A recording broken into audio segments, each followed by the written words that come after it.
Funding for this program is provided by Bruce Foods Corporation, makers of the complete line of Cajun King seafood seasoning mixes and other distinctive Louisiana-style food products. And by the dairy farmers of Louisiana. When you want good programming, just add milk.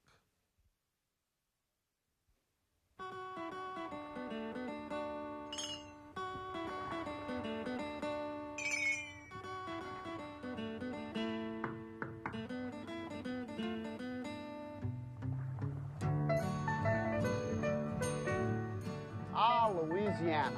Hi, I'm Chef John Folse, welcoming you to the bayous of South Louisiana. Today, Cajun and Creole cooking holds a prime spot in the world of international cuisine, and I would love for you to know a little bit about it. So why not sit back, relax, and join me and some of my friends as we cook up another great Taste of Louisiana.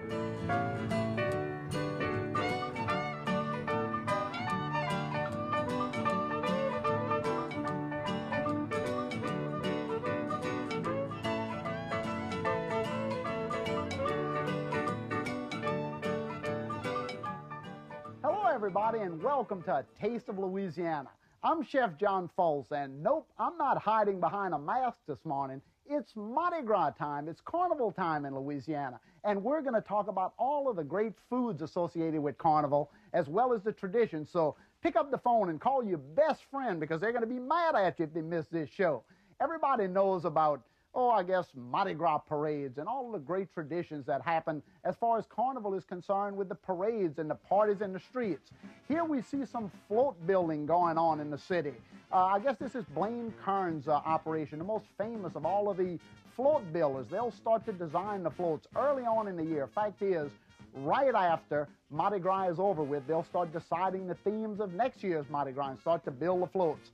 Of course, costuming is so important. And I mentioned partying in the streets, music everywhere, thousands upon thousands of people just converging on the city. And not only New Orleans, every little hamlet and village up and down Bayou country.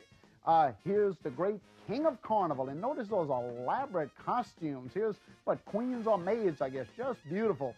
Throw me something, mister, is what everybody's screaming from the streets as they reach up to the floats to get the little doubloons and trinkets. Here is a Mardi Gras party in the village of Mamou, Louisiana, way back in the bayous. It's been going on for a couple hundred years, where people actually jump on horseback and ride through the villages and pick up different ingredients for the great gumbo pot of Mamou. And everybody comes together at the end of the day, and a big black iron pot is filled with all of the ingredients collected from around the bayous during the day to create the greatest gumbo in all of Bayou country. And that's what you see here, a guy just picking up a chicken that someone has just given him. What great traditions in the bayous for Mardi Gras, as well as the city of New Orleans. What is all of this? You know, I get calls all year long from people saying, John, tell me, what do I do to throw a really good Mardi Gras party? That's the first question. The second one is, what is Mardi Gras anyway? Where did all this stuff come from? Well, I guess it's safe to say that Mardi Gras tradition goes back all the way through the Dark Ages, I'm sure. It's a pagan ritual originally, where people would just get together to celebrate the rites of spring, wanting to ensure that we'd have great crops. They would party and all of this. Of course, today, there's a lot of religious connotation around Mardi Gras in South Louisiana. Mardi Gras is French for Fat Tuesday. And Fat Tuesday is the Tuesday before Ash Wednesday, when, of course, we go into 40 days of fasting into the Lenten season. So that's what basically the tradition of Mardi Gras is.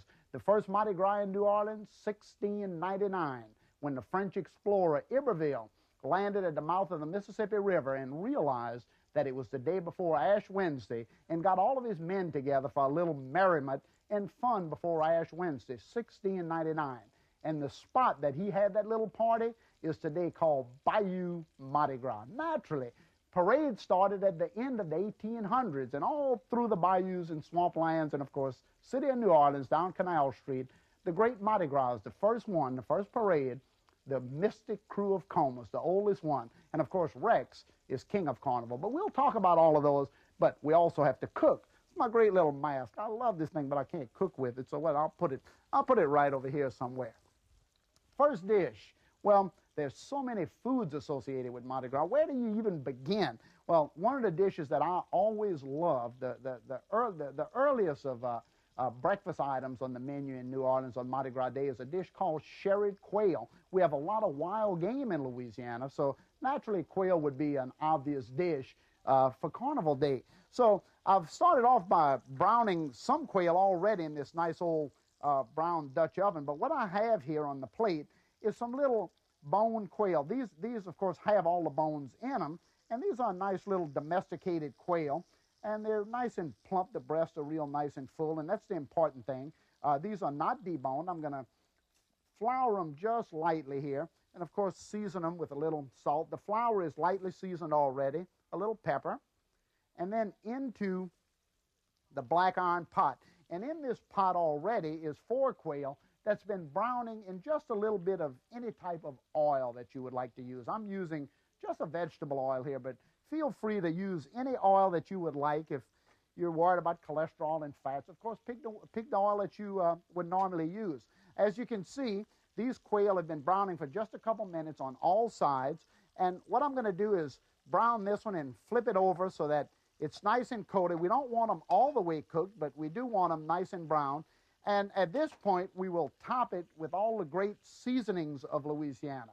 We have here some onions, and the onions are cut in rings like we're going to make, maybe some onion rings or so. We'll put it right down on top of those pretty quail. Of course, a little bit celery. We have to have celery with the quail. Naturally, a touch of garlic. Got to have garlic in all of our cooking. And then I picked some beautiful persimmons. Now, these persimmons are just so nice and bright orange. Naturally, they make a good color in the pot. So I'm going to put some of the persimmons in, just like that. And then we'll stir this around for just a second while it's all browning. And then into the pot, a touch of sherry. Now, I said that this was sherried quail, and that's exactly what it is. So I'm going to put in a nice touch of sherry. Oh, look at that sizzle. Woo! Oh, just great. I wish you could smell the flavor of that sherry just coming out into the air. Now, the quail would slowly cook in the sherry pot here, for about an hour or so. You could put them in the oven and bake them if you would like. However, I normally just cook them in the roaster right on top of the oven. Right on top of the stove here. I'll move these out of the way because I want you to take a look at this. Get this fire off here. I want you to take a look at this. This is a pot of sherried quail that's been cooking, I guess for about an hour or so. You see how nice that is. Let me get all my workings out of the way. Look at these pretty Mardi Gras beads. I ought to put those around my neck. Put this out of the way because I want to plate up these pretty quail. And what I have here is a platter that's decorated with candied yams. We put yams all around the plate. And then I'm going to put the sherried quail right down into the center. Of course, look at here. I've even decorated it with the doubloons and the beads that you saw coming off of those floats. Everybody was yelling for things. This is exactly what they were yelling for, wanting to make sure that they could take a load of these wonderful beads and doubloons home to the family. Now, I'm going to put a little bit. I decided to cook a few little bitty pieces of beets here because I got to remain with the colors of Mardi Gras, purple, green, and gold. I like to have all of the colors of Mardi Gras. Look how nice this dish is. Isn't that beautiful? The quail dish, sherried quail with sweet potatoes. I have to clean this. I don't want to be too messy here. And then, of course, again, more of the colors, the pretty colors of Mardi Gras, the purple, some of the reds, the greens, all of those nice dishes. Look how pretty that is on a Mardi Gras table. Isn't that nice? Very easy to do. And, of course, you can do this with Cornish game hen. You can do it with squab, anything that you would like, or just chicken breast if you would like to. Any dish that you can find right in the grocery store. But quail is available everywhere today, so feel free to try that sherried quail dish. I'll move that right there. Now, next dish of Carnival. What's it going to be? Well, let me move the quail out of the way. And I think what I'll do is a nice shrimp dish. I'm going to do a dish. Let me fire these up. I'm going to do a dish called shrimp Bacchus. Now, for those of you who may not know it, Bacchus is one of the most famous parades that roll in New Orleans. Every year, Bacchus is led by a celebrity king. Oh, I guess everybody from John Wayne to Charlton Heston has ridden as king of the floats of Bacchus. And Bacchus rolls the Sunday before Mardi Gras Day, a very famous parade in New Orleans. So I've named this shrimp dish after the great king of Bacchus. I'm going to put a little, oh, this is a buttery flavored oil here. You know I love to use this oil. And I've got 2 black iron skillets because I'm going to saute the shrimp in one dish, and I'm going to get these beautiful shrimp. I want you to take a look at this. Well, I'll tell you, is this worth a Mardi Gras parade or what? Look at those pretty shrimp. I'm using, I guess this is about 21, 25 count shrimp. And I've taken some and I've peeled them and deveined them. Look how nice that shrimp is. And I've taken the vein out of it. And what I'm going to do is saute this shrimp for just a second into this little buttery oil. But the flavor of this shrimp dish is going to be slightly sweet. And it's going to be on a bed of multicolored cabbages, which you'll see in just a second. So let's take these pretty shrimp. Gee, look at here. Right into the saute pan. And boy, I tell you, you know, I've got a friend that's going to visit with me in just a little while who has been the king of my culinary Mardi Gras for so long. His name is Joe Cahn.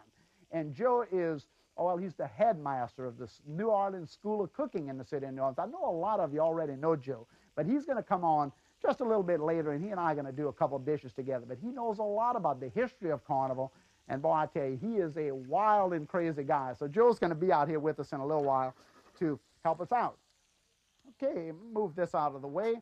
And now for our colored cabbage. You've got to see all of these colors going together here. Again, the colors of Mardi Gras. I'm going to have to ask Joe, why all of these colors? Every time I think of Carnival, I think of purple, green, and gold. And if anybody knows that answer, I know it's going to be Joe. I've got an answer for it too, but I got to see if those 2 answers are like. Look how pretty this is. The colors of Carnival going right down into that skillet. Let me get this fire real nice and hot here. Now the shrimp, as they start to saute, it's around just a little bit, I'm going to flavor the shrimp with a lot of cracked black pepper. Now this is the coarse ground cracked pepper. And the reason I'm using this pepper is because it's a very aromatic pepper. It's not a hot pepper that's going to burn your throat. It's a very aromatic pepper that as you bring the shrimp up to your mouth, you're going to taste that, you're going to smell that great flavor of the pepper, but it won't burn your throat. It's the same pepper that's used in salami, and everybody always grabs that slice of salami with the pepper in it. Well, that's what this is. So I'm putting the cracked black pepper in there, and you can see how the cabbages are starting to come to a nice saute. And we don't actually have to keep the cabbages separated. I just want to, what we call sweat them in cooking, the term to just go ahead and make them nice and wilted so that they'll serve as a bed for the great shrimp. Okay, now I'm going to put some of the other Louisiana flavors in here. Of course, the colors again, but the first flavor, garlic. You know how much we love that garlic, so we have to put a lot of it in there. It's almost like a scampi dish, actually. Here's the yellow peppers, the red peppers. Of course, this is all the sweet bell peppers. This isn't the hot peppers that you normally associate with Louisiana cooking. One of the big misconceptions about our cooking is that it's got to be hot and spicy. Of course, it doesn't have to be. It's just got to be nice and flavorful with all the great fresh seasonings of Louisiana. Turn this around just a little bit.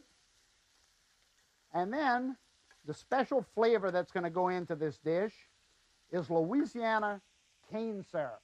Now, I know you see me use cane syrup a lot here, but in Louisiana, we're the home of sugar cane syrup. We grow more sugar here than anywhere else.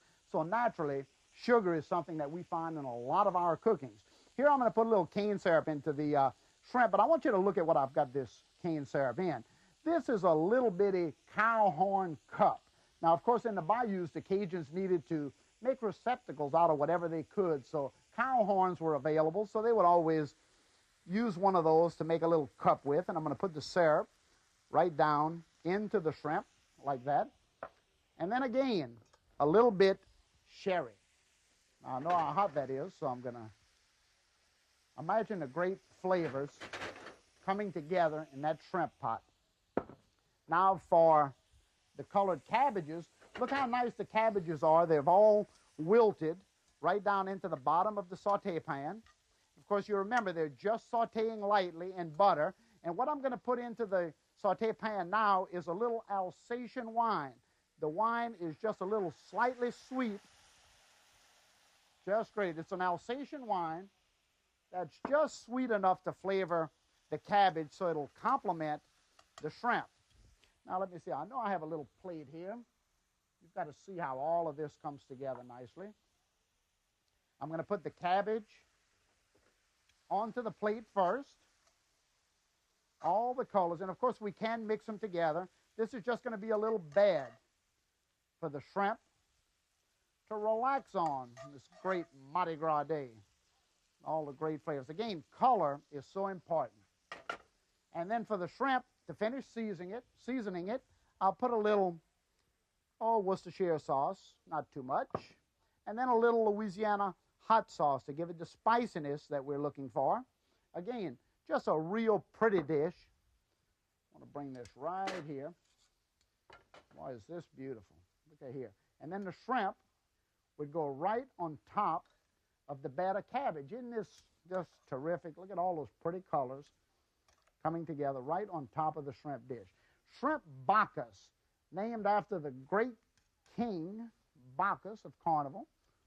Rolls on Sunday, as I said. Let me cut this fire off here. And then again, we want to decorate the plate just a little bit with more of those Mardi Gras colors.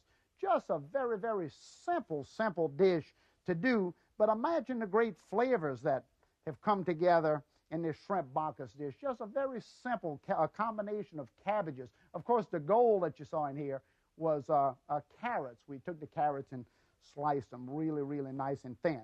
And that's the shrimp Bacchus dish. Really a pretty dish, and I'll put that right here.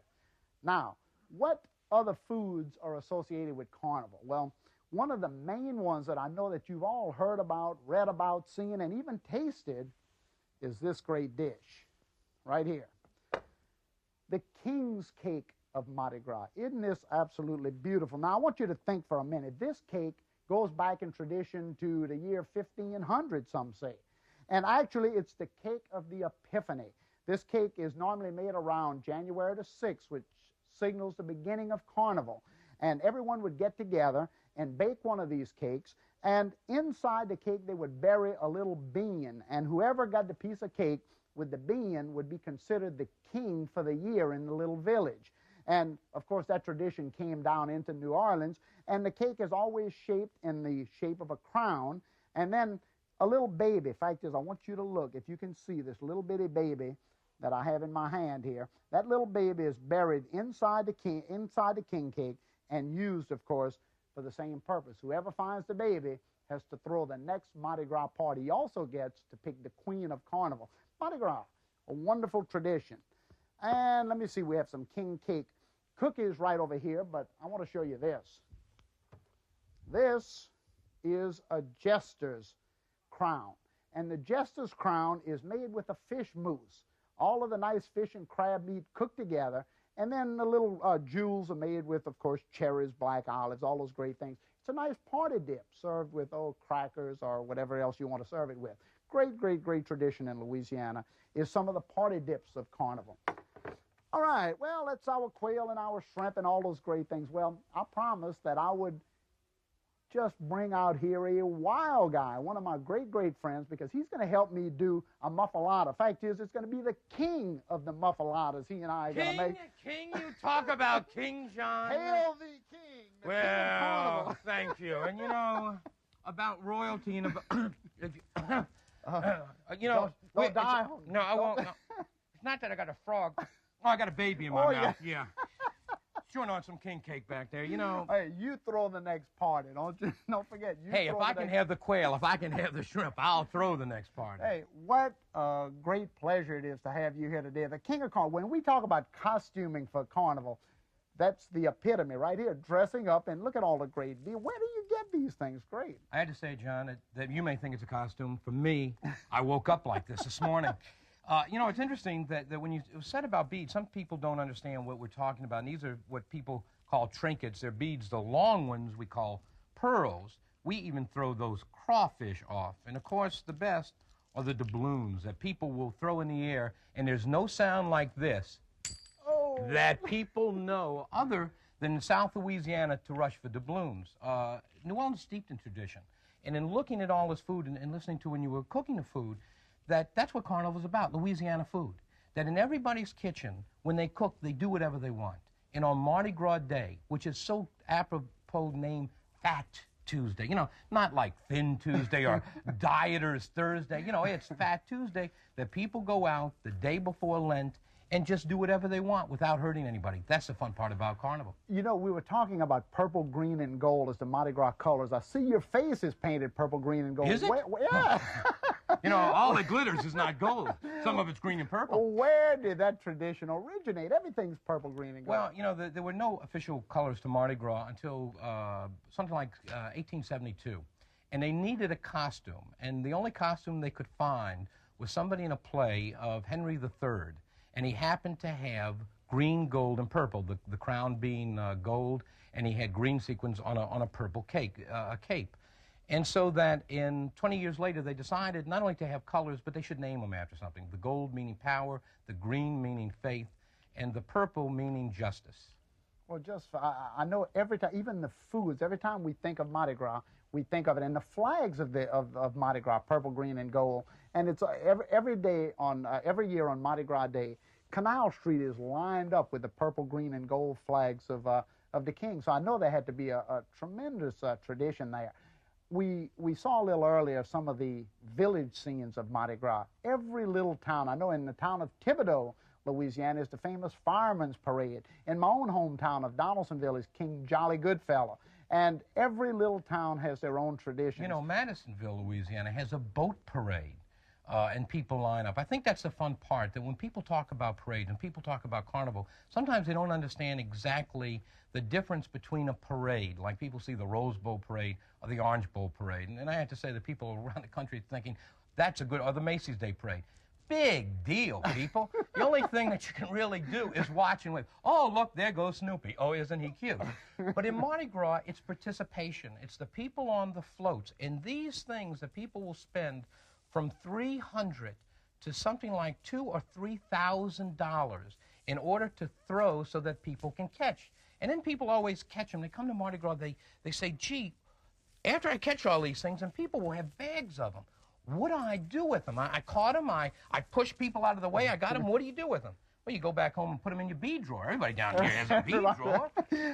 You know, one of the things that I think about all the time is that we have about 2 million people that converge on the city every year for Mardi Gras. And the party goes on, as we say, from January the 6th all the way to Fat Tuesday, or the day before Ash Wednesday. At midnight, it must be a tremendous chore to clear the city at the end of Carnival. Have you ever seen it? I know you live right there in the corner. Well, you know, that at midnight, because Carnival is a season and Mardi Gras is a day, but at midnight on Tuesday, and now it starts Ash Wednesday, we have to now be Lenten, and we have to really now observe. And what happens, which is the most amazing, if you can imagine 1 million people jammed into the quarter, all having a good time, 4 police units go abreast with their sirens on and a loudspeaker saying, Mardi Gras is over, go home, come back next year. And that does it. And they go home. Well, some of them are laying down. They don't even hear them. Well, let me tell you what we're going to do now. I want to continue talking about Carnival, but we have to cook. You own New Orleans School of Cooking. I've been there. It's a great place to be, and I know that thousands of my friends out there have been there also, because I hear about it all the time. I'm jealous. I hear about it all the time.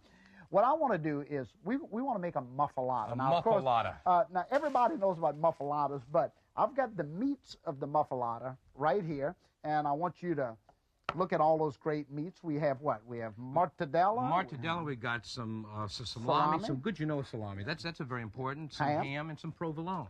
And the muffalata gets its name, actually, from the bread that the muffalata sandwich is made with. And originally it was called a muff, but today it's a muffalata, and of course it's split in half. It's an Italian bread. And I want you to kind of dig me a little hole in there while I make the actual relish that goes in to the muffalata. So what I'm going to do here is, in my food processor, I'm going to put some of the green olives, some of the black olives. Let me get this little spoon out of the way. Black olives and green olives are so important to the Muffalata relish. We're going to put artichoke hearts or bottoms, whatever you would like. Again, remember that this is an Italian dish. And we have to put some little anchovies. I'm going to put 2 or 3 anchovies into it. And capers. I have to put capers down in there. And then fresh basilico. We have to put the fresh basil down into the Muffalata relish.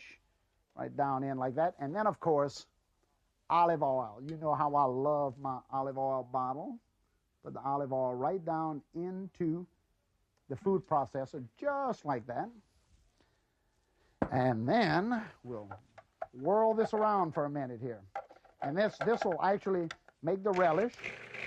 Now, you can buy this relish already made in many, many of the stores in the French Quarter of New Orleans. Already done, already seasoned up for you.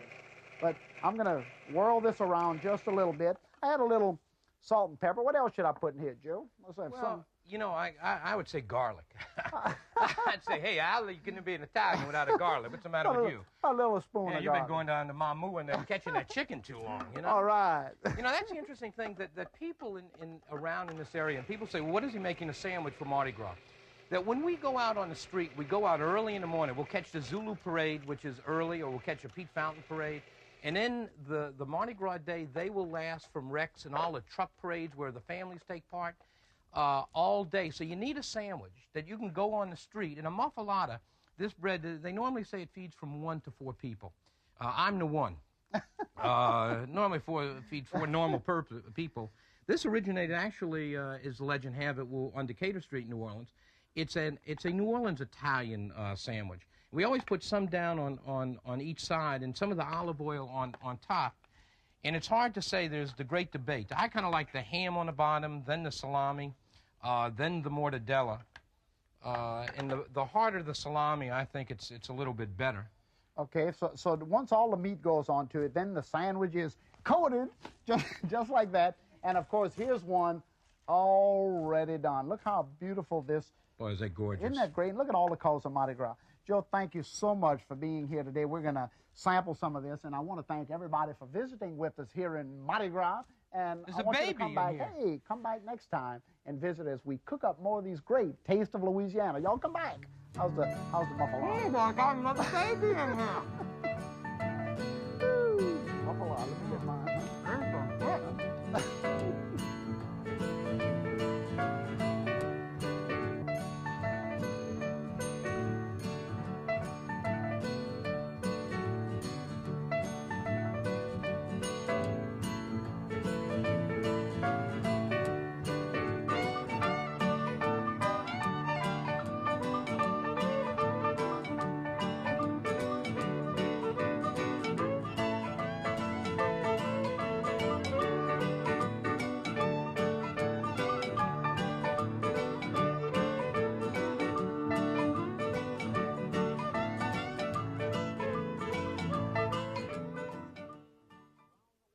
Funding for this program was provided by Bruce Foods Corporation, makers of Bruce's Yams and other distinctive Louisiana-style food products. And by the Dairy Farmers of Louisiana. Fresh ideas in cooking begin with milk.